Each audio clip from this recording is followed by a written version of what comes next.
Hey everybody, this is Kathleen Moss, and you're listening to A Breast Cancer Diary. A couple of years ago, I started a daily vlog on Instagram, and I called it A Breast Cancer Diary.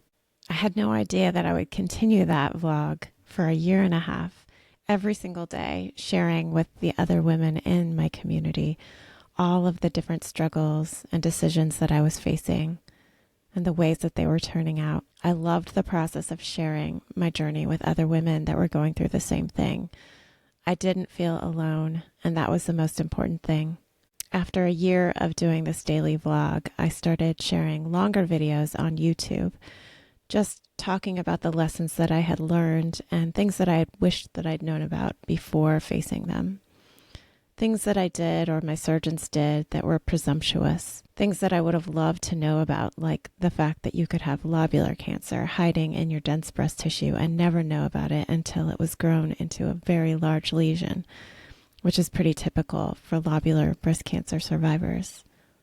The fact that lobular cancer is actually more common than ovarian cancer, but it just happens to be about 10% as common as the most common kind of breast cancer, ductal. I didn't know much about the Goldilocks option when I got my mastectomy the first time, and I wanted other women to know how beautiful your breast could be without having multiple lengthy surgeries and reconstruction.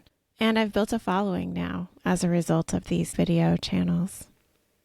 Now I'm starting a podcast. The opening season will tell the stories of women that I've met in my advocacy work, working for flat visibility and lobular breast cancer awareness. It's not a shiny, bright podcast about experts and knowledge or data and science.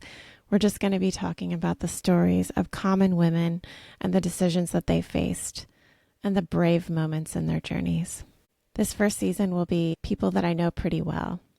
And then in the future, I'll focus more on maybe professionals, surgeons, people who are running nonprofits or small businesses that are serving our community in creative ways.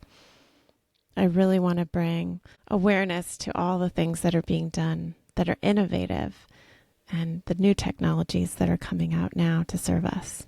Thanks for listening as I tell not just my own story this time, but the stories of other women who are change makers, who are trailblazers, who are bold and brave and courageous, who are willing to tell the sides of our stories that no one's ever told before, so that people who are new to this community can face it with a lot more knowledge and bravery and courage, and knowing that there are so many silver linings in the story of each person's breast cancer. Thanks for joining me for this new collective diary, and thanks for keeping our secrets sacred.